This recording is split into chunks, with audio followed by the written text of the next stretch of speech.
Happy Black History Month, everyone. Thank you so much for joining us in this forum. I welcome you all, and special welcome to our keynote speaker, former Commissioner of Transportation in Virginia, I call him Honorable Greg Whirley.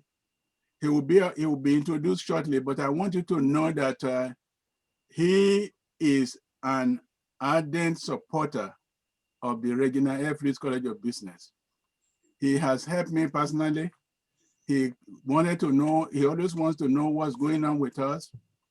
We started the proposal for MBA. Mr. Wiley went through everything and gave us great ideas. We did a review of our college programs. He was part of that. He has always been so kind to us and provide all kinds of support, including moral support. He would just come in and announce in my office just to give advice. So I take him like a father. And I want to thank him for joining us this morning or this afternoon to give us words of wisdom. Thank you, sir, for coming. Appreciate you, sir. Okay, we can go to the next item right now. Sure. So again, thank you everyone for coming. And I just wanted to tell you a little bit about why we are doing this. And so thank you so much for coming to our inaugural Celebrating African American Trailblazers in Business virtual forum. Now, this event has emerged because of the importance of teaching our student body about the great but historically overlooked contributions that African American business people have made to our society. In 1964, the great African-American author and civil rights activist James Baldwin reflected on the exclusion of African Americans from what most of us learn about American history. He said, "When I was going to school, I began to be bugged by the teaching of American history because it seemed that history had been taught without cognizance of my presence." Motivated by the same endemic exclusion of African Americans from the history they had surely shaped, and to which they had significantly contributed, Carter G. Woodson laid the foundation for what will become National Black History Month today, which is observed each February. In 1915, Dr. Woodson, who held a PhD from Harvard, remember this is in 1915, and a master's degree from the University of Chicago, and Jesse E. Moreland founded what will become the Association for the Study of African American Life and History, or the ASALH, to promote the study of Black history nationwide. In 1926, Dr. Woodson and the ASALH launched Negro History Week during the second week in February to encompass abolitionist Frederick Douglass's birthday on February 14th and President Abraham Lincoln's birthday on February 12th. By the 1960s, colleges and universities across the country had begun to celebrate and teach about Black American history during the entire month of February. Thus, in 1976, Republican President Gerald Ford decreed Black History Month a national observance, and that was in America's bicentennial year. Every president since, Democrat and Republican, have made proclamations affirming the national observance of Black History Month in February. Despite this great progress, still today, African American business leaders' contributions are nearly absent in American business school case studies, textbook profiles, and courses. This is in spite of the fact that there have been prominent African American business executives and entrepreneurs throughout American history, like our own Reginald F. Lewis and Greg Whirley, and the fact that African Americans are currently at the helm of some of the largest firms on the planet, including Walgreens, which is named Rosalind Brewer CEO to start on March 15th of 2021, which will make her the S&P 500's only Black female CEO, Lowe's, whose CEO is Marvin Ellison, drug giant Merck, whose CEO is Kenneth Frazier, financial services giant TIAA, whose CEO is Roger Ferguson, and Tapestry, which owns Kate Spade, whose CEO is Jide Zeitlin. To inform and inspire our students, the College of Business has made a commitment to celebrate Black business leaders' contributions every February, to integrate study about them into our curricula, and to host this event featuring contributory and relevant Black pioneers like Mr. Gregory Whirley, our speaker today. Now we will have the introduction of our speaker by Ms. Sierra Donald. Good afternoon. My name is Sierra Donald, and I am a junior computer science major, and I will be introducing Mr. Gregory Whirley. Gregory A. Whirley retired as Commissioner of the Virginia Department of Transportation and Vice Chairman of the Commonwealth Transportation Board. He was appointed by governors of both political parties to be the CEO of VDOT. In this role, he managed a $4 billion budget and led 7,500 employees to operate the nation's third largest highway system with 57,867 miles of roadways. He is considered the first African American and the first accountant to serve as the CEO of this state agency institution dominated by engineers. After graduating from Virginia State University with honors with a degree in accounting, he joined Arthur Andersen as an auditor and qualified as a certified public accountant. During his career with VDOT, Mr. Whirley was a good steward of public resources, heading efforts to prevent and detect fraud, waste, and abuse. At a time of budget crunch, he leveraged public-private partnerships to enlarge the state highway system while reining in expenditures and reducing the size of the workforce. Mr. Whirley promoted innovation through the introduction of new products and services, as well as new methods and systems. While serving at VDOT, he supported students in the Commonwealth and at VSU. And post-retirement, he continues to do so through his service on the Alumni Advisory Board at the Reginald F. Lewis College of Business. His illustrious accomplishments and his service led to the appointment to serve on the Board of Visitors at Virginia State University, his alma mater. Thank you. Thank you. Let's all give a warm welcome and round of applause to Mr. Whirley. You can unmute.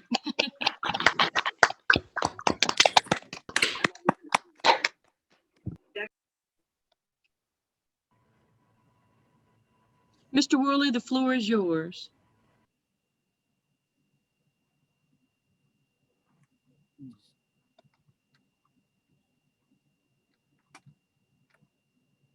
Okay. Got bumped up.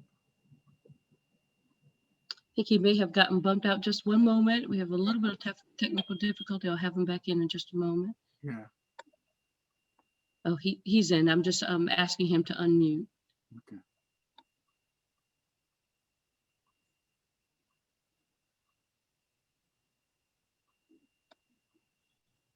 Good.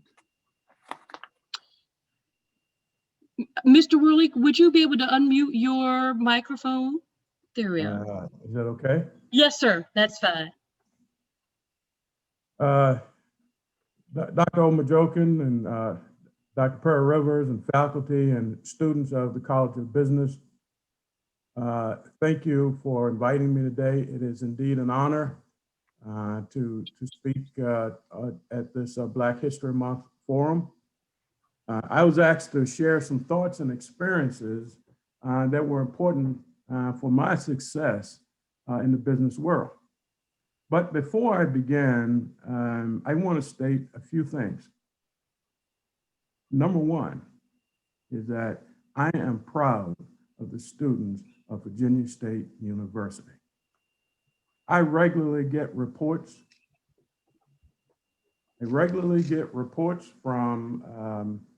From Jonathan Young that tells me all about your accomplishments throughout the year. And those are just some amazing accomplishments. And I just want to thank you. You give me a brag about on VSU. The second point is this pandemic has presented a challenge and it impacted your college experience. But you are not just surviving, you are thriving. You will be stronger because of this pandemic.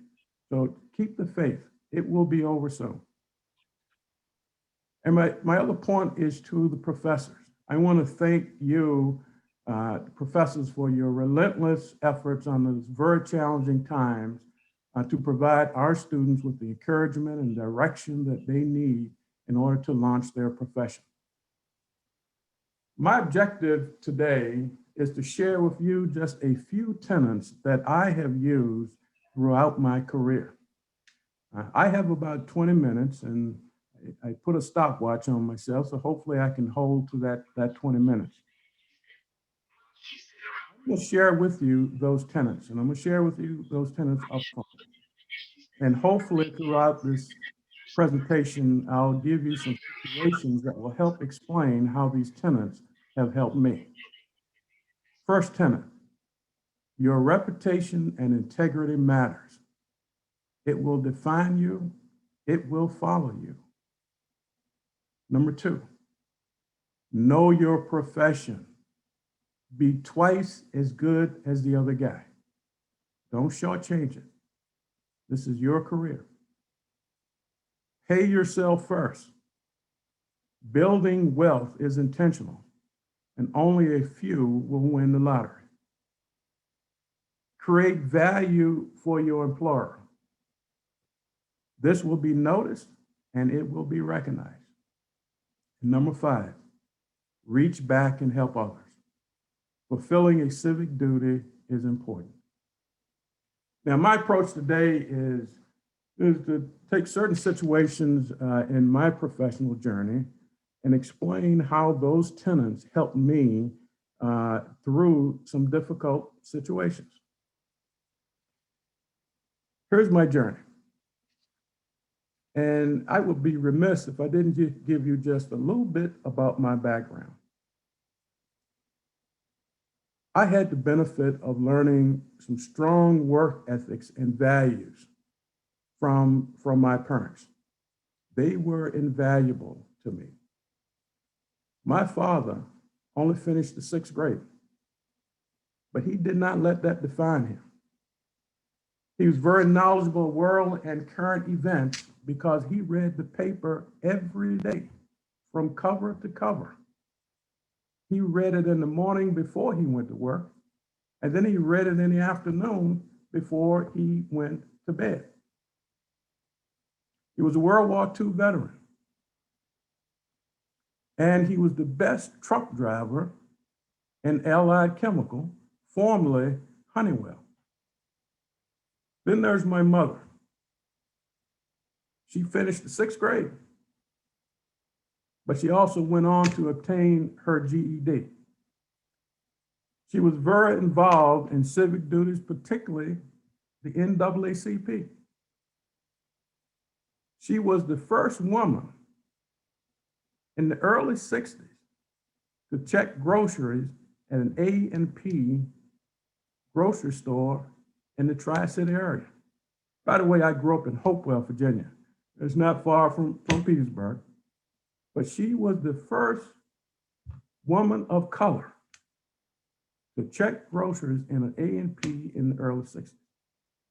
So I say that to say to you, I am a first-generation high school graduate and a first-generation college graduate. I wanted to share this to you because it doesn't matter where you start. Rather, it's important that you have a plan and determination to write your own story. It doesn't matter where you start. It's up to you to implement your plan.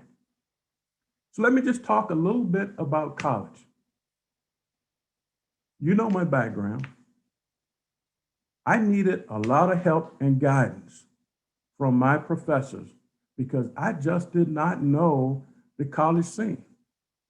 I did not know what was expected of me. All I knew, I had to go to class and I had to pass, but I just didn't know the intricacies of how to be successful in college. Here's the key. I found that my professors were very willing to help me, and they helped me get on the right track. I lost some time. So you wonder why I always say I graduated from Virginia State with honors. But let me explain it to you. Because I didn't give it my best that first year. But see, my professors, they found me. They helped me. And they got me on the right track. And I covered some ground. So I ended up graduating then with honors. So my point, talk to your professors. They have a wealth of knowledge and they can help you. So here's my first situation of my story about college. In my senior year, I went to a career fair in Daniel Gym. There were many prospective employers, and I wanted to impress them. I was dressed in a suit and tie, spit shine shoes, and a resume hot off the press. I was ready to go. I saw this booth, and it was for Allied Chemical. Remember my story. My father worked at Allied Chemical. I went to the booth and I introduced myself and I said, I am Greg Whirley. My father is Raymond Whirley, and he is a truck driver at Allied Chemical. And I said, you may not know him. And before I could finish, that person in the booth said, of course we know your father. Raymond Whirley is the best truck driver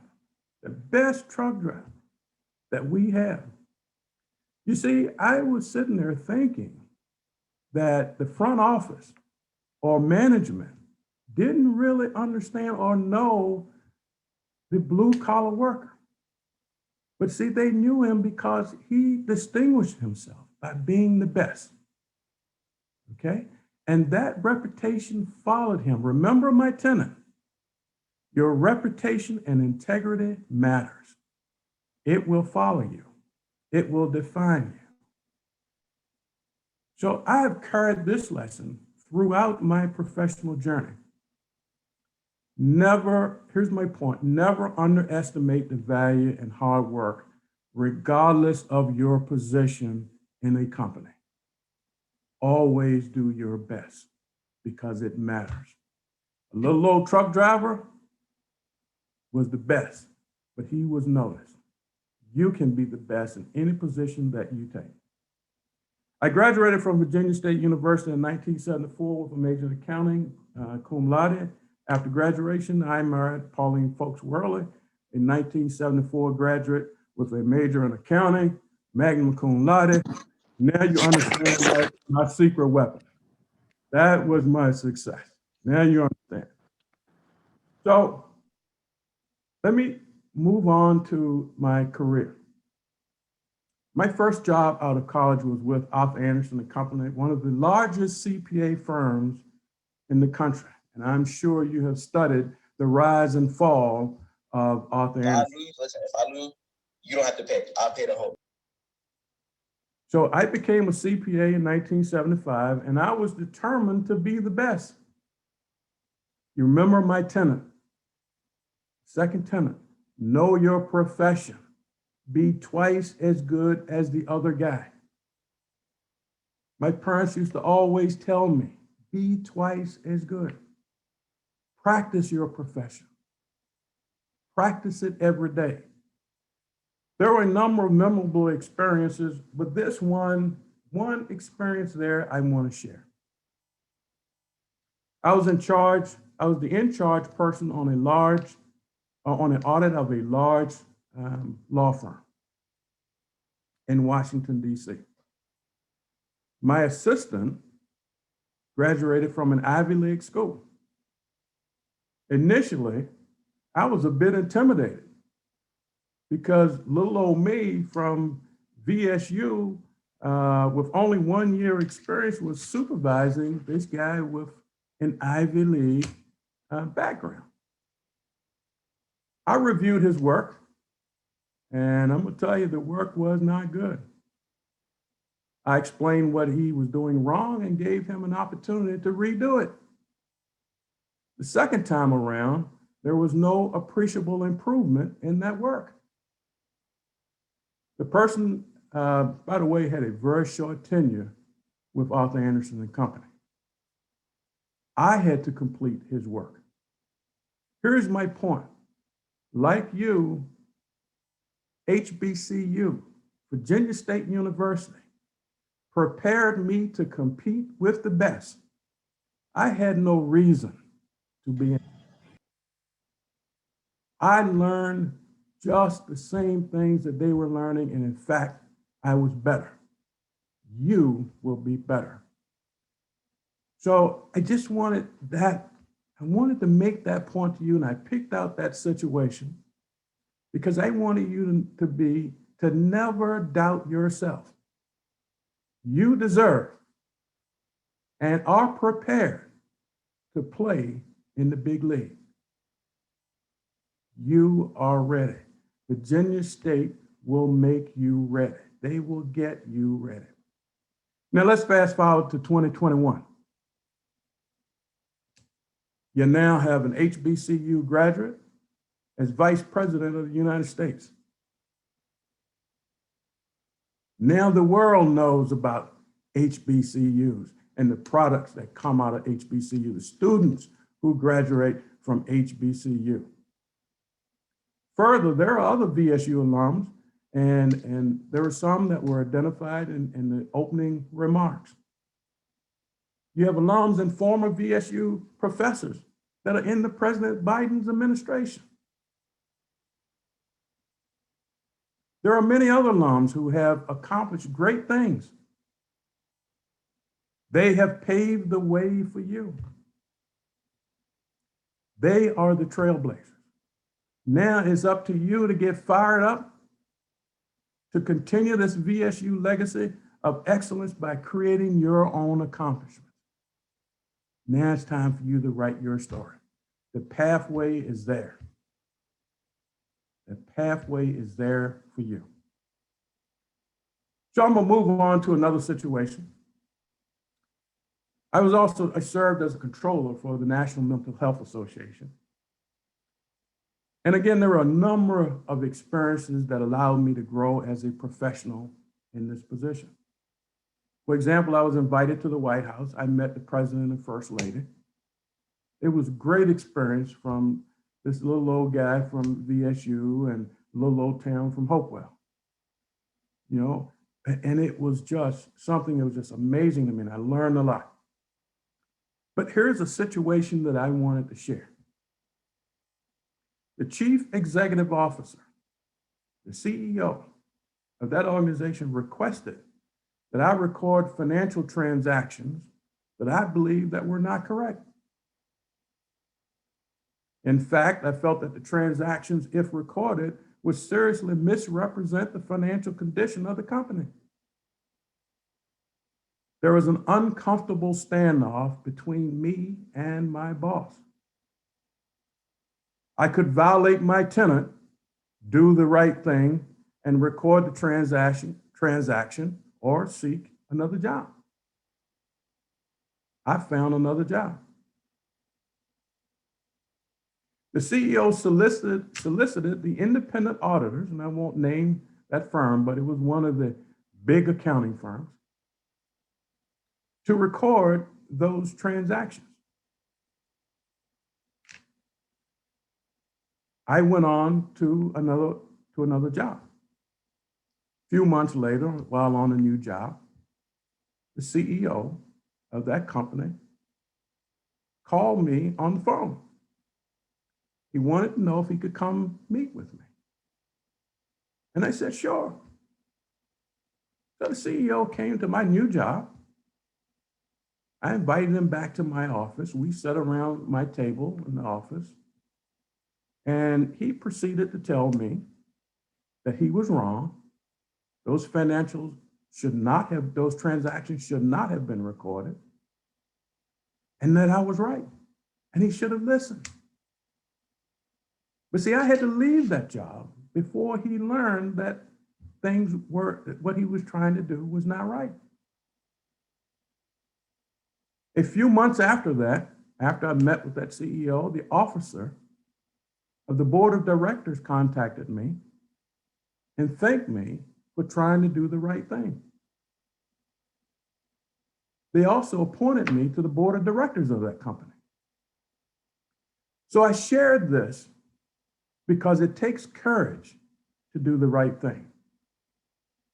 So before you take any drastic action, though, find someone that you trust and review that issue with them. Get a second opinion. It may be that you have it wrong. Get a second opinion before you take drastic action. But always stay true and remember your integrity matters. Do the right thing.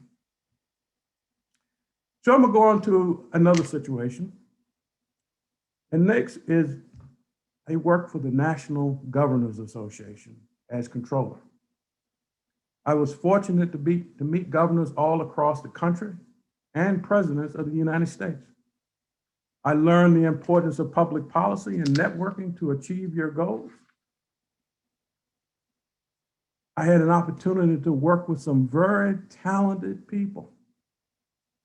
I tried to learn everything that I could to help me in my journey.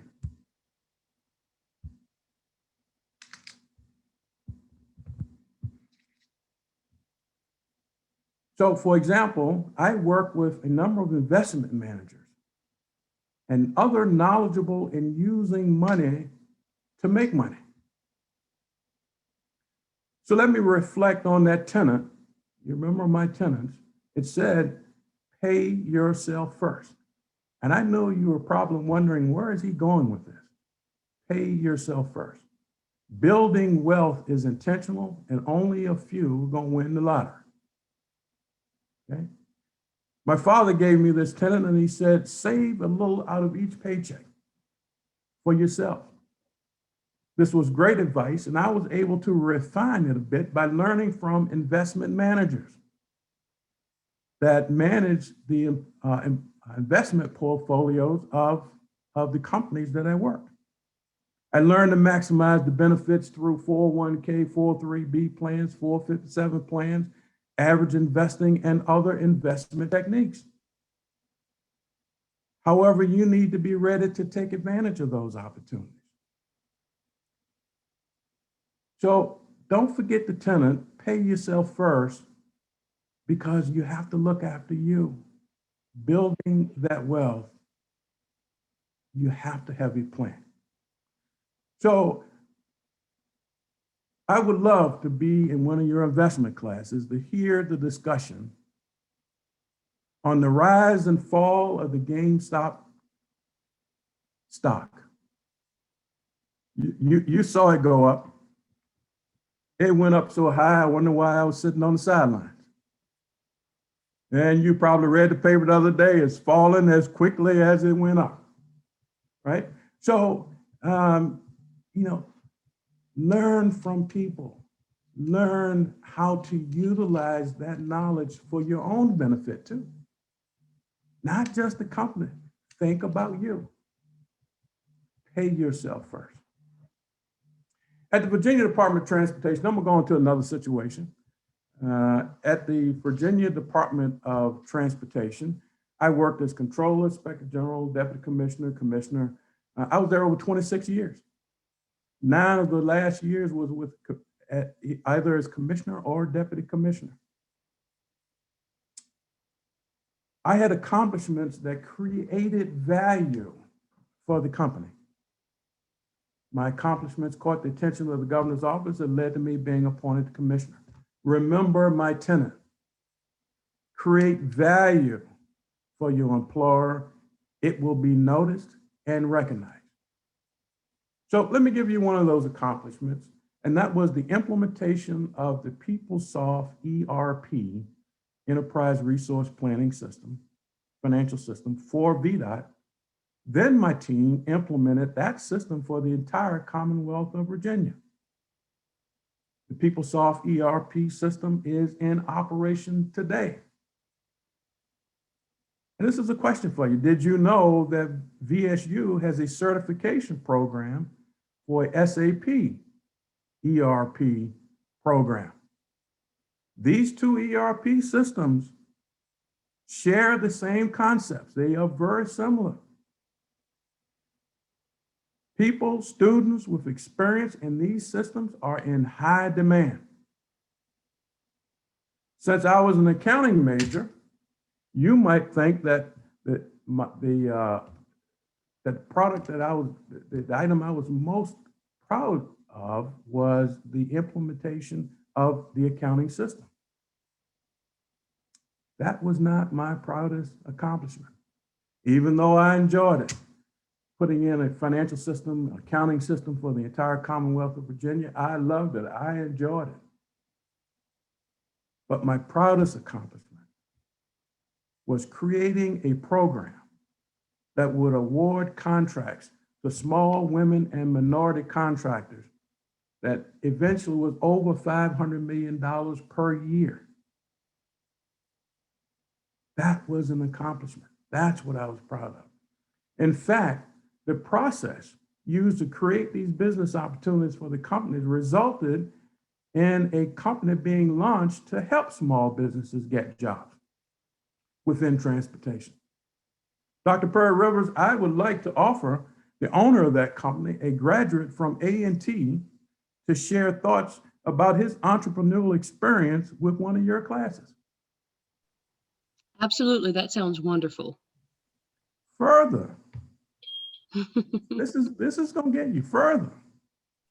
One of those companies benefiting from this program, from business opportunities in transportation, is a husband and wife team who graduated from VSU. And they are doing wonderful in their business, and they are products of Virginia State University and doing very, very well. I would love to offer them as well to come in and speak to one of your classes. And I've already gotten that approved through them, and they're chomping at the bits to come in and talk to you guys. Finally, I believe that the tenet to reach back and help someone along your journey is important. This could be simply offering advice, providing job opportunities for students, offering your expertise, or contributing to a cause that's important to you. This is how we become stronger. Your job will provide many opportunities. It will take you many places. You will meet many people and you will be successful. That is my prediction. But finally, many alums were trailblazers for you. Now it is your time to be trailblazers for the next class. I'm counting on you. Ladies and gentlemen, thank you very much. And I've enjoyed the opportunity to speak, and I would love to have some questions.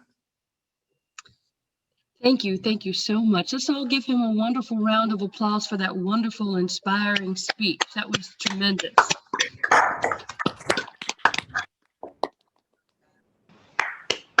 So now we will have questions from our students who have been designated to ask questions. I know that we have Darius. Are you available to ask your question?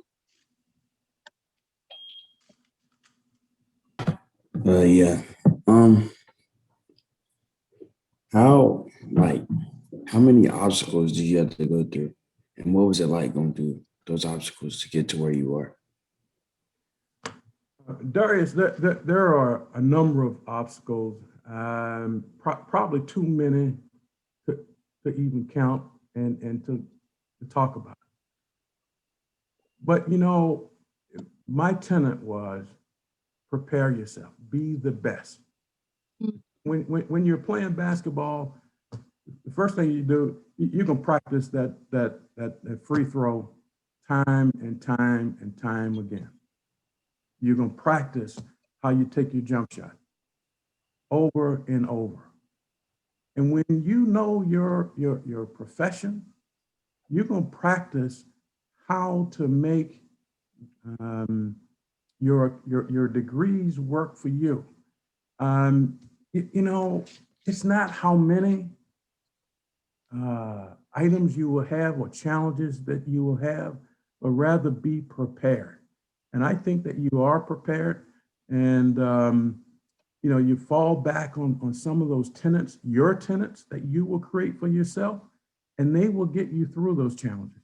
That's the reason I focused on challenges. I gave you about 5 challenges today. I had many, many, many more. I could have talked 2-3 days on challenges. But how do your tenets help? And the tenets are your beliefs.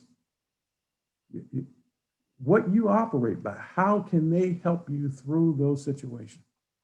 You might have a tenant that says you want to always get a second opinion from someone or advice.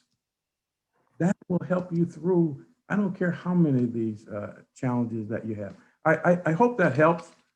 That tenants are important. Thank you. So Darius Holman, are you available with us? I am. Can you hear me? Yes, we can hear you. Yes. Okay. Can I go ahead and ask my question? Yes, sir. All right. Well, Mr. Whirley, first of all, thank you so much for speaking with us today. So many different things that you talked about, definitely we all could relate to. And so first of all, thank you for that. My question is, after reading your bio and listening to you, it is pretty clear and evident that, you know, you're both flexible and innovative throughout your entire career. My big question is, what daily practice would you recommend, you know, to me and my fellow colleagues on how to be innovative in our future careers and our future endeavors? I'm sorry, was this Darius? Yes, sir. It's two Dariuses. Oh, two Dariuses, okay. Okay, you guys threw me a curveball, man. All right, I got it. You know, Darius, you know, the issue for me is this. How do you come about with that innovation? And a number of people, when they started working, they continue to do the same thing over and over. And it becomes a rote process. The question becomes, how can I shortcut that process and still get a quality product? How can I look at a product and situation and figure out how to improve it? It all comes from within you. You see, how do I look at something and figure out how to improve it? You look at some of these, well, let me just give you an example. I had an old 1970, I think a 75 Ford Mustang. I didn't have any money and the water hose had broken. And to get a pre-molded water hose, you know, where it looks like an S and it's a pre-molded water hose, it cost a whole bunch of money, which I didn't have. So I took a whole long straight water hose, like 5 feet long, and made a big bow out of it and put one end on the outlet and the other one on the inlet, and I tied it down with a piece of duct tape. And it worked, right? So the question is, how do you look at a situation and figure out how you can improve it to meet your situation? You see? And if you think about some of the guys that you know, your father, your uncle, you watch them be creative in how they did things around the house or working on the car, or because they figured out ways to do things that wasn't necessarily the way the instructions say do it. The instructions may need to be updated. So I would say, look at a process and then figure out how you can improve it. That's what I would always do. And from the accountants out there, how do you reconcile a bank statement? They give you a process. Well, how do I automate that process? I'm tired of adding all these checks down and adding them all, Right. writing them down. How do I improve that to save time? That's what creates value for your employer. Thank you so much. Oh, my bad. Thank you so much, Mr. Whirley. I appreciate it. Thank you. Sierra, do you have a question? Sierra Donald? Hi, yes, I do have a question.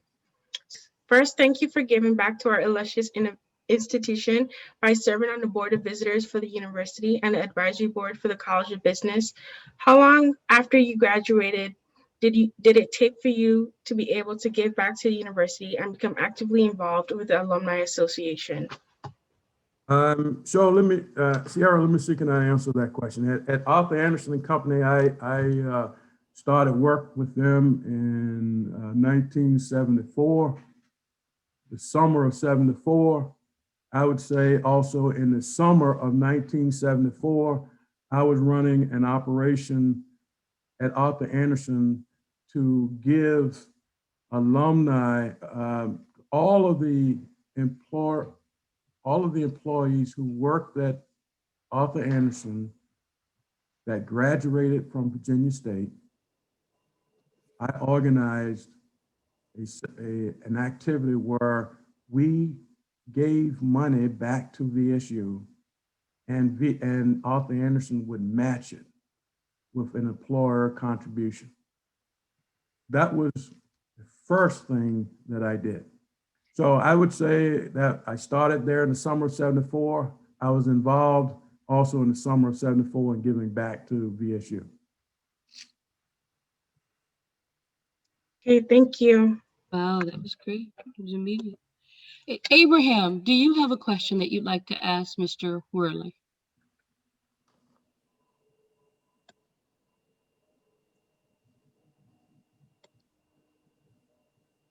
If not Abraham, what about Siani?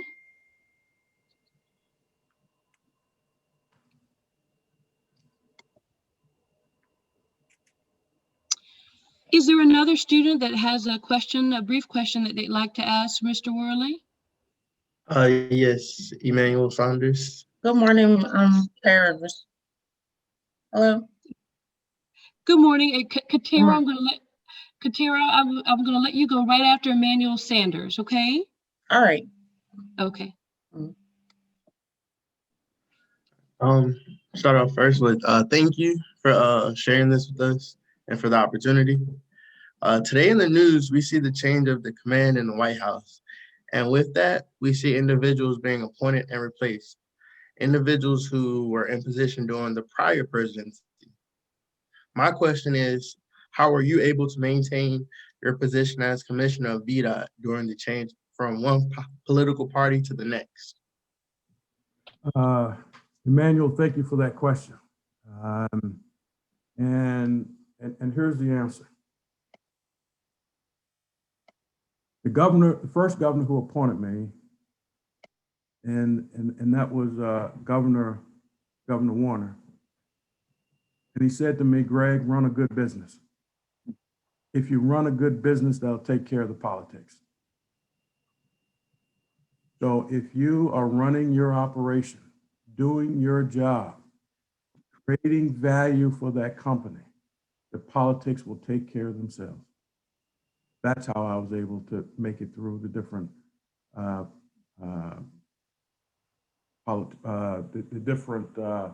whether it was a Republican or a Democrat. I hope that answers your question. Yes, sir. Yes, sir. That nailed it right on the head. Thank you. Katera, did you want to go ahead? Mr. Whirley, were you going to say something? Yeah, I would like to go back to, and I don't know if it was Darius, and it was someone who asked me, how do you improve things? How do you be innovative? And I thought about that even more, and I think what I like to say is think outside of the box. And I think that's a better way of describing what I was trying to say. Think outside of the box, and then you will be able to re-engineer those processes that will save money, create value for your employer. I'm sorry, so the next question? Sure. Tara, did you want to ask your question? Yes, ma'am. Thank you. Well, good afternoon, Mr. Whirley, and thank you for taking the time to be here with us, current Trojans and faculty and staff. My question is, does it truly feel how does it truly feel to be the first at something, especially the first African American to do something as such as you did, as serving as the CEO of the state's institution, which was dominated by engineers? And what were some of the barriers that you encountered, and how did you mentally overcome them? Because, you know, in today's society, there's still a lot of room for us trailblazers to be the first African American at something still, because we still haven't filled positions that we deserve. So how does it feel, and how did you overcome those barriers mentally? Yeah. Well, thank you for the question. How did I feel? I never really focused on being first. That really wasn't important to me. The issue was, what do I do with the position that I'm in?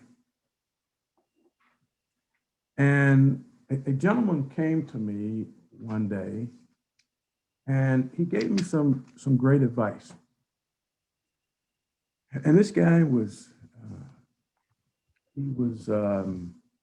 from Puerto Rico, and he was high in the federal government. And when I was appointed to commissioner, he came to my office, and I had worked with him, so I knew him.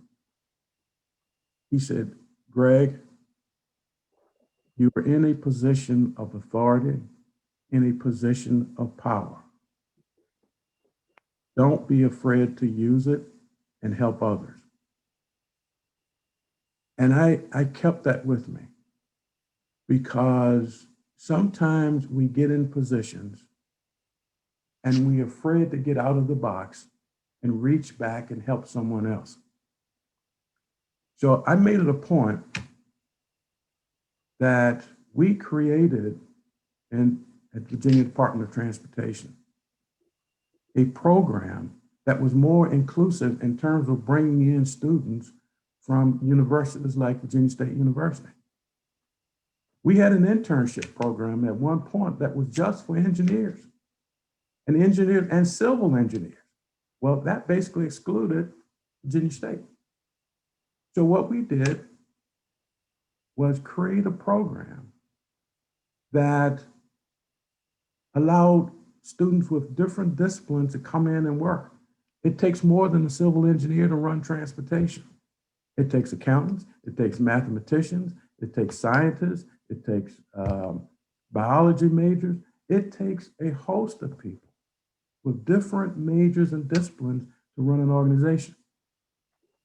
So we were the first administration that opened up that internship program to help others. And there was VSU, I'm proud to say, and a number of students that came through with from Virginia State to work at transportation as interns, as well as permanent positions. So how do I feel? I never thought too much about being first. The question was, what do I do with how do I respond and get things done in the position that I'm in?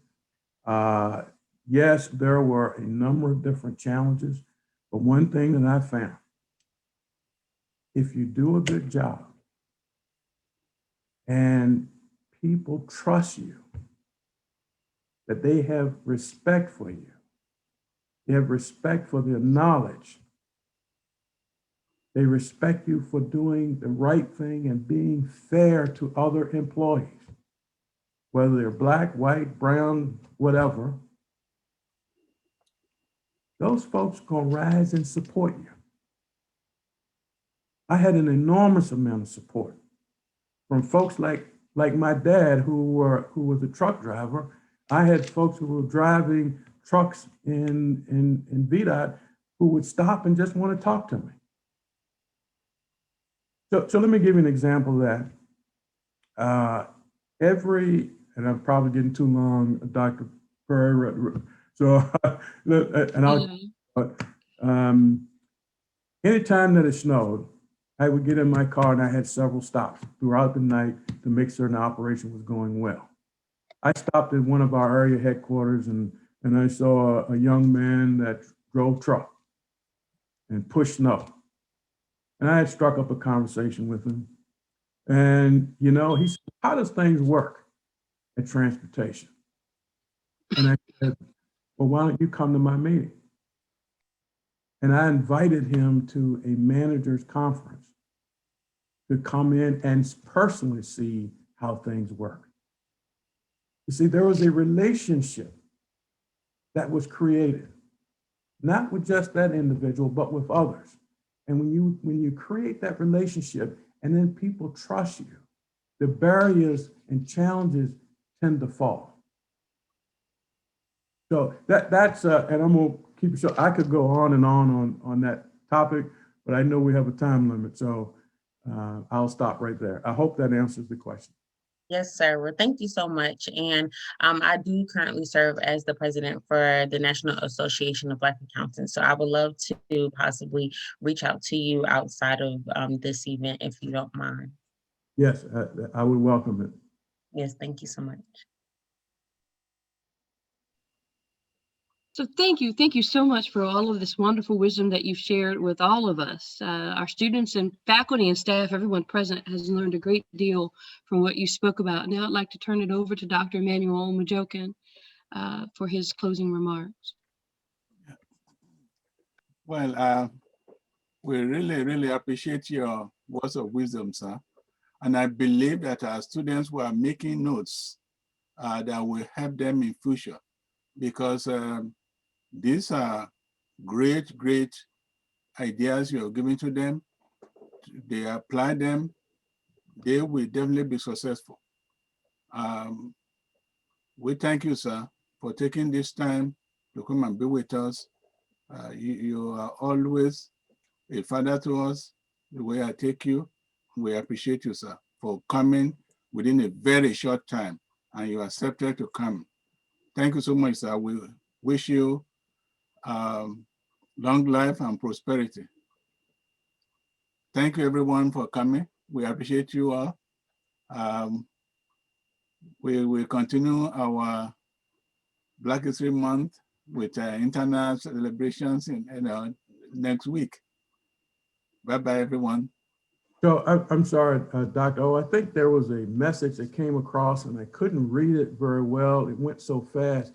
I think someone asked me, has my path crossed with Reverend Curtis Harris? Oh. Yes, I saw that. So Dr. Rivers, one little small story. Yeah, yes, that was a. Remember when I told you that my mother was the first checker in A&P grocery store in the early 60s? The Reverend Curtis Harris came to my house one morning when I was just a little boy. He knocked on the door and he said, "Greg, is your mother at home?" I said, "Yes, sir." I went and got my mother and he looked at my mother. And by the way, my mother was the secretary for the NAACP. And he asked my mother, he said, "Miss Whirley, do you want a job?" And she said, "Well, Reverend Harris, I already have a job." And he said, "Well, do you want to check groceries at A&P? You'll be the first woman of color to check groceries at A&P." And she said, "Yes, sir." And he said, "Go down to A&P and say that Reverend Curtis Harris sent you down to A&P about that job." And she did it the next day and got the job. So whoever asked me the question, did my path cross with the Reverend Curtis Harris? Yes, it did. And there's the example. Wow, that's wonderful. Thank you so much for sharing that with us. Thank you, sir. And also, finally, Dr. Perry Rivers, thank you so much for bringing this together within a short time, too. I really appreciate it. You are extremely dependable. Thank you for answering our call every time. Yes, sir. Thank you. All right, everyone have a great day. Thank you so much for Thank sharing. you. Thank you. Thank you. Thank Thank you, Mr. Whirley. you so much for speaking with us. Thank you. Bye. Bye-bye. Bye. Thank you.